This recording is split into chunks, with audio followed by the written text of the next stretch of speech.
Bane munansonyiwa last time eddoboozi lyagaana eno video ebaddeko na recordinga ate nenziramu ne recordinga over biki so munansonyiwamu eddoboozi lyataataganamu naye kati olunaku lw'olwaleero eddoboozi ddungi ama 100% okay anyway kyetugenda okukola tugenda leero ngenda kubalagako emirimu omuntu yenna woli teacher wasomesaako oyina ebbaluwa nti wamaliriza okusoma nga wasomesaako osobola okugenda n'ofuna license eyo n'ogiregisteringa ku URBS nga license gyeri mu bitabo nga gyeri so jangu tugende naawe watch this video until the end because if you don't watch it until the end you will not know what is going on okay anyway jangu ku gogoyo oteekemu teach away jobs onojja waneeno ogenda kulaba emirimu teach job abroad overseas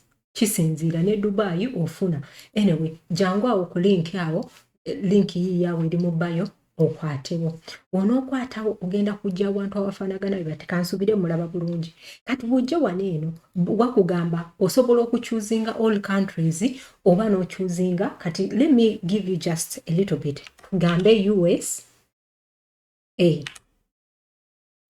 kikyo lwabanga ekigambo kitono I really don't know lwaki kibadde kiraga bwe kityo so positions tulina wano positions I don't know whether it is I don't know oba light eri so light oba eri nene anyway yeah I think it is much better nzoomingeko okay bw'okwata wano ku position wagenda kuleetera certified teacher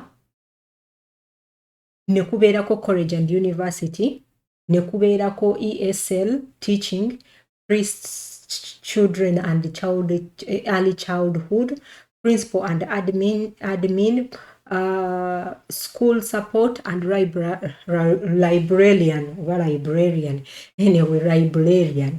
anyway kati kisinzira what do you really want oyina qualification ki wana abantu abataasoma totawaana kubanga they will not give it to you mpozi n'ekirala oyijja kukola ekibuuzo kya TOEFL abantu bonna mwenna nabagamba mugende mukole ekibuuzo kya TOEFL obuzibu bwaffe abannayuganda buli obuntu bumu we don't prepare ekyo ekibuuzo ne woba nga togenda mu America gwe genda okola ekigezo ekyo kibeerewo you don't know anytime any qualification or any opportunity can pop up and ng'oyeetaaga gundi eyo ng'ogenda anyway let us go tugambe ki tugambe okay tugambe pre-school and early childhood so tugenda awo oba si kyekyo osobola okulaba gyonna egundi egiba giriwo giigyo ndowooza ogiraba so tugende maaso elementary teacher biki mu US awo then gwe kennyini njagala ojje osome ku guno omulimu ogusomeko gwetaaga ki gulina biki oba okitegeera wano bakulaga nti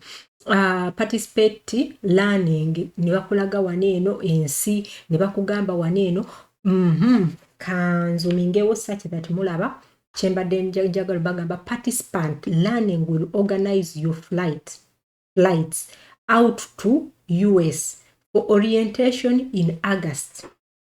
Have you heard? Anyway, nakati temukiwulidde.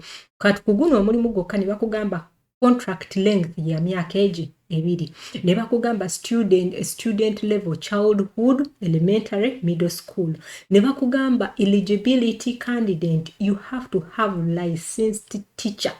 Ng'olina teacher ya license oli licensed teacher mbolo oyina kale so buli mulimu gulina eligibility gyayo nga gwe giziyitemu olabe sigenda kukola eno video beri empanvu anyway tugende maaso education school requirements waliwo wobanga gwe kennyini ng'olina education required bachelor ng'olina bachelor minimum teaching experience 2 years of teaching experience major hold a teaching training degree for primary education means okuba oyina mu secondary no problem togende maaso ne bakugamba no required certificate teaching credential or license okay benefits ogenda kufunamu ki ogenda kufunamu gundi J1 visa sponsor for you and your family biki sente biri awo bingi anyway ekibuuzo ekiriwo how to apply jangu waneeno okone uko apply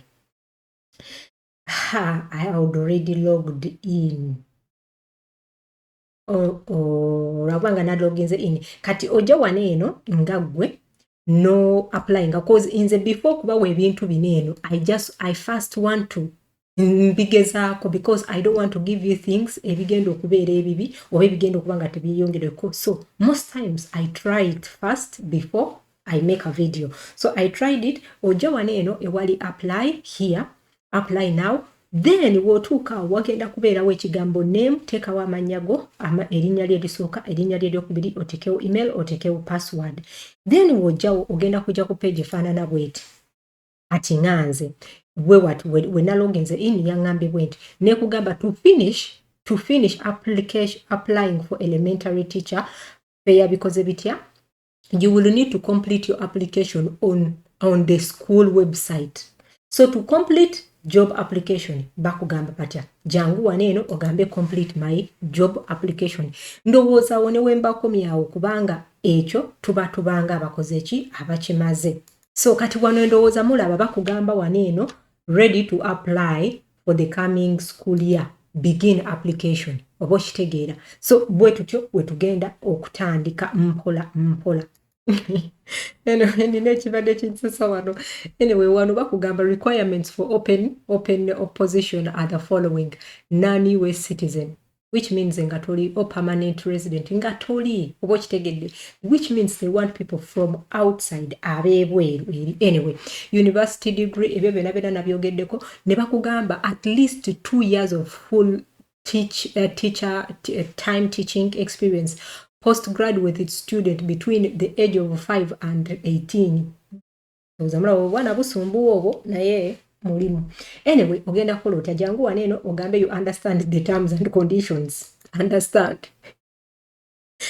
Anyway, wano nga bakugamba waneeno banange olowooza ngenda kumalayo. Uno omukazi waneeno bakubuuza simanyi hi bikoze bitya leerere today nice to meet you. The application consists of 6 parts. If you pass the first you will be graded. Kati waneeno are you currently in United States? Nedda siriiyo.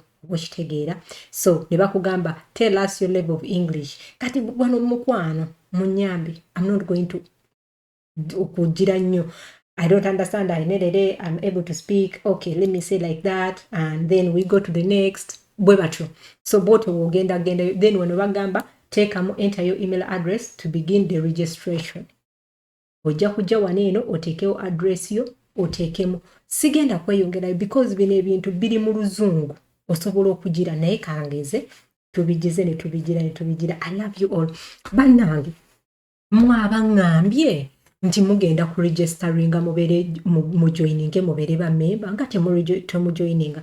Banange nyenda kudda mbakolerenga live naye nina okufuba okulaba nga I have 10 bwe babanga abantu 10 tebanaba kujja okufuuka ba member bange sigenda. Ate n'ekyokubiri ba member mbawa opportunity ebeeranga oba bamemba abajoyininze waliwo subscription ne joining. Wo joininga ojja kusasula yakasente gwenga gukonoowulira koyagala akali awo ojja kusasula nga euro 2 oba 3 oba 5 oba 10 oba euro 10 kisinzira. Naye mba nkugaidinga sikolera bintu but you can ask me something nonga amasha wana wantu munange wannemyemu nenku advising nga oli wembadde nkikola naye luli ate mbadde nkikolera bwerere nga it takes a lot of time. Kati munange nange nakoye got tired. So muje mu applying. Forward this message, click like, share and may God bless you.